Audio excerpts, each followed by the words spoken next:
अस्सलाम वालेकुम। उम्मीद है कि आप सब लोग खैरियत से होंगे। जिसका डर था वही हुआ। पाकिस्तान के वजीर दिफा का बयान पाकिस्तान के खिलाफ इस्तेमाल हो रहा है। क्या तफसीलात हैं वो आपके साथ शेयर करूंगा।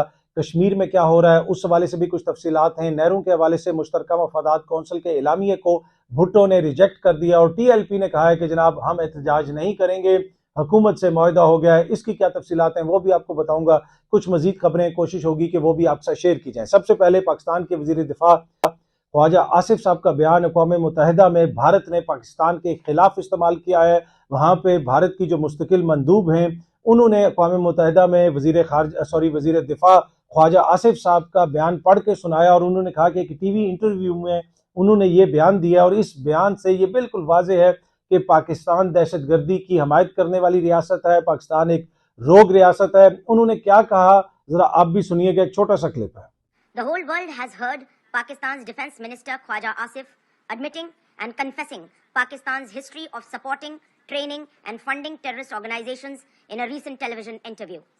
This open confession surprises no one and exposes Pakistan as a rogue state. जी आपने सुना, उन्होंने कहा कि पूरी दुनिया ने सुना कि पाकिस्तान के वजीर दिफा ख्वाजा आसिफ ने अपने एक हालिया इंटरव्यू में पाकिस्तान की जानिब से दहशत गर्दों की मावनत को तस्लीम किया।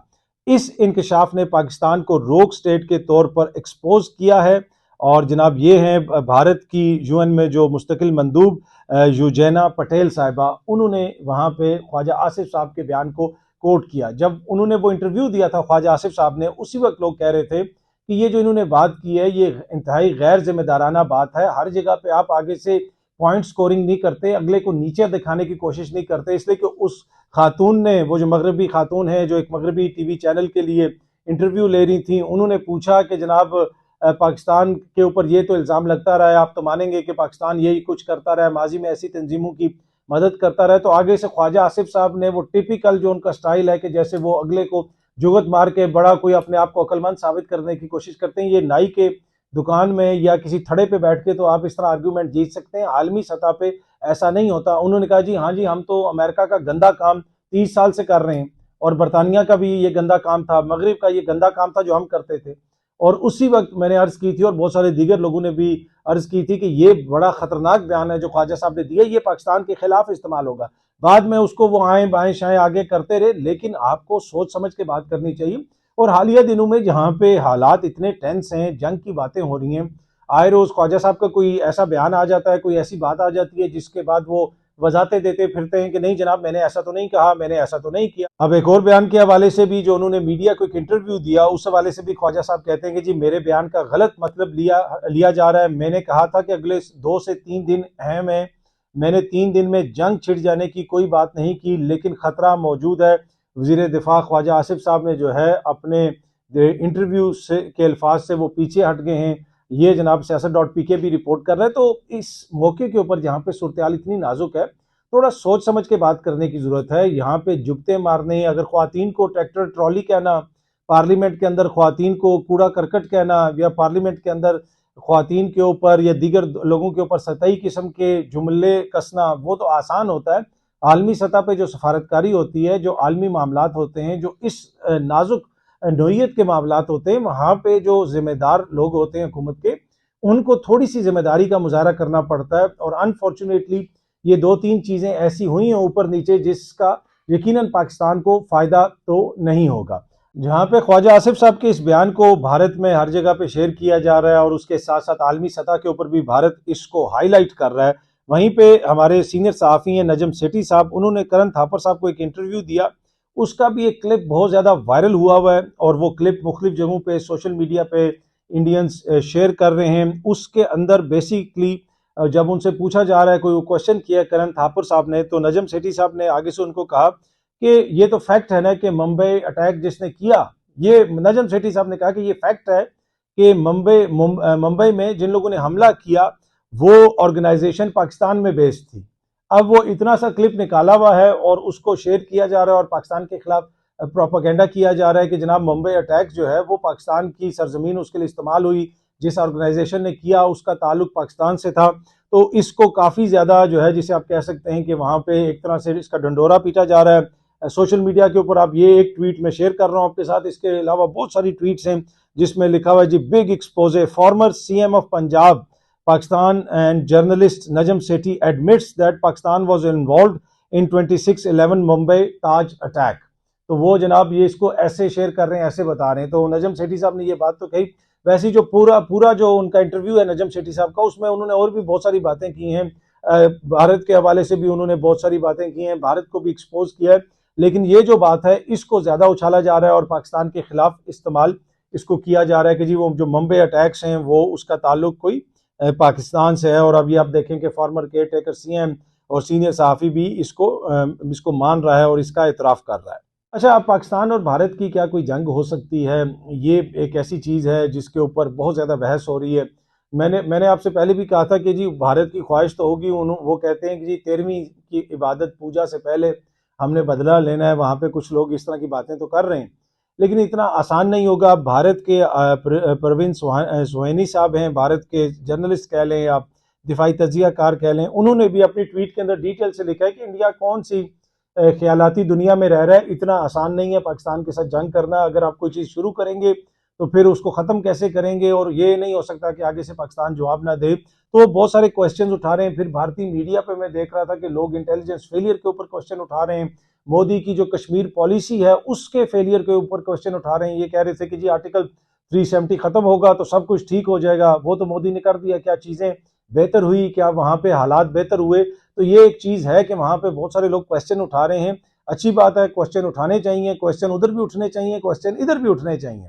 यहाँ पे अगर कोई मसाइल होते हैं तो पाकिस्तान के अंदर भी क्वेश्चन उठने चाहिए। जिस तरह वहाँ पे वो हमारे यूट्यूब चैनल्स ब्लॉक कर रहे हैं, यहाँ पे हमने अपना पूरा एक्स ब्लॉक किया हुआ है। तो वहाँ पे इंटेलिजेंस फेलियर होता है, तो यहाँ पे भी इंटेलिजेंस फेलियर होता है, क्वेश्चन यहाँ पे भी उठते हैं। और पाकिस्तान में तो क्वेश्चन उठाए जाते हैं, लोग संजीदा क्वेश्चन उठाते हैं। तो इसी तरीके से वहाँ पे भी जनाब बहुत सारे लोग क्वेश्चन उठा रहे हैं और अपनी हुकूमत से क्वेश्चन कर रहे हैं कि आप हर चीज़ पे पाकिस्तान पे इल्ज़ाम लगा देते हैं कि भाई अपना आपका हाउस इन ऑर्डर है। अब एक वीडियो बहुत ज़्यादा वायरल हुई हुई है कश्मीर से। आप उस वीडियो में देख सकते हैं कि एक भारतीय टूरिस्ट जो है वो जिप लाइन के ऊपर बैठा हुआ है और पीछे एक कश्मीरी नौजवान उसको वो जो जिप लाइन में आपको असिस्ट करते हैं और फिर धक्का देते हैं और वो झूला लेके नीचे जाते हैं। तो वो जब जिप लाइन पे जाने लगा है तो अल्लाह अकबर के पीछे से वो बंदा जो है वो उसने 2-3 नारे लगाए जो कश्मीरी नौजवान ने, क्योंकि उसी वक्त फायरिंग की आवाज़ आनी शुरू हो गई है। अब खबर ये आ रही है कि इस नौजवान को भी गिरफ्तार कर लिया गया है, क्योंकि इसने अल्लाह अकबर के नारे क्यों लगाए, क्या ये उनका साथी था, क्या ये उनके साथ था। अब सम टाइम ये भी होता है कि कोई हादसा हो या कोई जलजला आ जाए या कोई फायरिंग हो तो लोग वैसे ही अल्लाह अकबर का नारा लगाते हैं, और ये तो एक आम सी चीज़ है। लेकिन अनफॉर्चुनेटली इसको दहशतगर्दी के साथ जोड़ने की कोशिश की जा रही है और अब इस नौजवान को गिरफ्तार कर लिया गया। और भारतीय मीडिया और भारतीय सोशल मीडिया बार बार कह रहा है कि जनाब ये अल्लाह अकबर का इसने नारा क्यों लगा दिया, इसने ऐसी कोई बात क्यों कर दी, इसको पकड़ा जाए, उसको गिरफ्तार किया जाए। और अब उस बंदे को गिरफ्तार कर लिया गया। वैसे जो इस वीडियो के अंदर जो टूरिस्ट है जो जिप लाइन पे जा रहा है वो महफूज रहा, उसने भी बाद में एक इंटरव्यू दिया। अच्छा, इसके बाद इस सारे वाक़े के बाद भारतीय मीडिया पहुंच गया कश्मीर, भारतीय यूट्यूबर्स पहुंच गए कश्मीर, वो जाके वहाँ पे कश्मीरियों से बात कर रहे हैं। अनलाइक पाकिस्तान, जब यहाँ पे जाफर एक्सप्रेस का वाक़या हुआ था जनाब, मीडिया तो जा ही नहीं सका, कोई मीडिया वहाँ पे नहीं गया। जो खुद कंट्रोल्ड मीडिया गया, जिसको लेके गए और बस वो थोड़ा सा हो गया, बाकी किसी ने जहमत ही नहीं की वहाँ पे जाने की, यूट्यूबर्स भी नहीं गए। तो मेरे ख्याल में वहाँ पे हमने बड़ा उसको बुरे तरीके से हैंडल किया। सफारती सतह के ऊपर भी कोई एक्शन नहीं लिया गया भारत के खिलाफ, बस सिर्फ बातें की गई। जिस तरह भारत ने एक्शन लिया और उसका भारत ने आलमी सतह पे एक बयानिया बना लिया। फिर हमारे वजीर दिफा साहब के जिस तरह के बयानात आ रहे हैं, भारत उसको भी इस्तेमाल कर रहा है। तो संजीदगी दिखाने की जरूरत होती है, थोड़ी सी इसमें प्लानिंग की जरूरत होती है। अनफॉर्चुनेटली हमने उस तरह के स्टेप्स नहीं उठाए। और फिर जो लोग ये कहते हैं ना जी भारतीय मीडिया वो बयानिया बना रहा है, मैंने कल भी आपसे ये बात शेयर की थी, मैं बार बार आपसे शेयर करता हूँ क्योंकि ये बड़ी इंपॉर्टेंट चीज़ है। भारतीय मीडिया को पूरी दुनिया कार्टून के तौर पे देखती है, तो उसके मुकाबले में हम भी मीडिया पे बैठ के अगर सारा दिन मिसाइलों की और लड़ाइयों की और भारत को मारने की और लाल किले पे झंडा लगाने की बातें करेंगे तो लोग भी हमें एज ए कार्टून ही लेंगे, कोई सीरियस नहीं लेंगे। इस तरह की चीज़ों से इस तरह बयानिया नहीं बनते। इस तरह जब भी कोई बात होती है बयानिया बनता है हुकूमती इकदामात से आलमी सतह पे। अगर पाकिस्तान कोई इकदामात उठाएगा, पाकिस्तान कोई सफारती इकदामात उठाएगा, पाकिस्तान उनके सुफरा को निकालेगा, पाकिस्तान उनके दीगर लोगों के वीज़े कैंसिल करेगा जो उसने अब किए हैं, तब दुनिया को एक मैसेज जाता है। बाकी ना पाकिस्तानी मीडिया कोई बैठ के दुनिया में देखता है, ना ही भारतीय मीडिया कोई बैठ के दुनिया में देखता है। तो ये खाम ख्याली, हाँ अपने आप को खुश करने के लिए दिल बहलाने के लिए गालिब ख्याल अच्छा है उसमें बंदा लगा रहे तो वो और बात है, और यही इंडियन दोस्त करते रहते हैं। तो हम भी जो है ना जब उनको काउंटर करते हैं तो हमने मेक श्योर करना है कि हम उस तरह की कार्टूनिश बातें ना करें, इसको मज़हब की जंग ना बनाएं और उनके मज़हब को अटैक ना करें, इसलिए कि यहाँ पे पाकिस्तान में भी बड़ी तादाद में हिंदू रहते हैं, वो भी पाकिस्तान के शहरी हैं, यहाँ पे सिख्स भी रहते हैं, यहाँ पे क्रिश्चियंस भी रहते हैं और तमाम लोगों को आईने पाकिस्तान के मुताबिक तमाम हकूक हासिल हैं। तो जब हम एकदम से जाके उनके मज़हब के ऊपर अटैक करना शुरू कर देते हैं तो वो इंतहाई एक सतही और छोटी बात होती है। उसके मज़हब उनके मज़हब के ऊपर हमें अटैक करने की ज़रूरत नहीं, हमें उनके मज़हब से इशू नहीं है, हमें भारत की जो इंतहा पसंदाना पॉलिसियाँ हैं उनसे इशू है, जो आरएसएस माइंड सेट है, जो हिंदुत्व पॉलिसीज़ हैं उससे इशू है, जो इंतहा पसंदी है उनका जो एक ऐसा एलिमेंट है जो इंतहा पसंद है और जो मज़हब की बुनियाद के ऊपर दूसरों को टारगेट करता है, इस वजह से हम उन पर तनकीद करते हैं। हम इस वजह से उन पर तनकीद नहीं करते कि क्योंकि उनका मज़हब हमसे डिफरेंट है, हम उन पर इसलिए तनकीद करते हैं क्योंकि वो मज़हब को बुनियाद बना के दीगर मज़ाहिब के लोगों को टारगेट करते हैं, जो इसकी वजह से हम उनको तनकीद का निशाना बनाते हैं या फिर जो हमारा उनसे इख्तलाफ है। अगर हम भी सिर्फ मज़हब की बुनियाद पर उनके ऊपर चढ़ाई कर देंगे तो वो तो फिर हम में और उनमें क्या फ़र्क है। तो ये जो बहुत सारे सहाफ़ी दोस्त जब वो कोई आर्ग्यूमेंट कर रहे होते हैं, और कभी उनको क्या बात कहेंगे, कभी किसी और चीज़ की, ऐसा कतन जो है मुनासिब नहीं है। हाँ, ये जो बात है, ये जो सारी लड़ाई है, ये असूलों की लड़ाई है, ये इंसानी हकूक़ की लड़ाई है, ये अमन की लड़ाई है, ये राइट्स की लड़ाई है। और उनके साथ गिला शिकवा ये है कि आप अपने मुल्क में जो माइनॉरिटीज़ हैं उनके साथ सलूक अच्छा नहीं करते और दीगर जगहों के ऊपर भी जो आपका किरदार है वो दुरुस्त नहीं है। तो ये इस चीज़ को समझना बहुत ज़रूरी है। अच्छा, जिस तरह मैं अर्ज़ कर रहा था कि कश्मीर में जो है ये वीडियो आई और उसके अलावा और भी बहुत सारी वीडियोज़ आ रही हैं और भारतीय मीडिया और यूट्यूबर्स वहाँ पे पहुँच गए। एक चीज़ तो बिल्कुल वाज़ेह है, अब जब वो कश्मीरियों से वहाँ पे बात करते हैं कि मोदी की कश्मीर पॉलिसी मुकम्मल तौर पे नाकाम हो चुकी है। वहाँ पे जिस कश्मीरी से बात होती है वो कहते हैं जी हम कश्मीरी हैं, हम हिंदुस्तानी नहीं हैं, हमारा ताल्लुक भारत से नहीं, हम कश्मीरी हैं। तो वो उसको बड़ा सरप्राइज ले रहे हैं, वो ऐसे ओ माय गॉड कश्मीरी ने क्या कह दिया। वो एक मैं देख रहा था उनका यूट्यूबर, उसने किसी रक्षा वाले से पूछा कि उसने कहा जी हम कश्मीरी हैं, और जिससे भी पूछते हैं वो कहते हैं हम कश्मीरी, और वो ऐसे हो रहे हैं। अब वो इतने क्यों सख्ते में आ रहे हैं, उनको नहीं पता कि कश्मीर में क्या माहौल है, वाकई उनको नहीं पता, इसलिए कि वो सिर्फ अपने मीडिया को देखते रहे और एक तरफा मीडिया जो है उनको दिखाता रहा कि ये हो गया, मोदी ने 370 खत्म कर दिया, कश्मीर अटूट अंग बन गया, वहां पे इकॉनमी बेहतर हो गई, वहां पे ये हो गया वो हो गया। तो ये बातें इस तरह की करके आप अपने कानून को तो सहला सकते हैं, अपने कानून को तो खुश कर सकते हैं, अपने वोटर सपोर्टर के कानून को तो खुश कर सकते हैं, लेकिन जमीनी हकायक इससे तब्दील नहीं होते। इस वजह से बयानिए हमेशा ग्राउंड पे बनते हैं, मीडिया पे बैठ के बयानिए नहीं बनते। ये पूरी दुनिया के लिए मैसेज है, चाहे कोई पाकिस्तान में बनाता है हुकूमत वाला, या कोई भारत में बनाता है, या अमेरिका में बनाता है, या किसी और जगह पे बनाता है।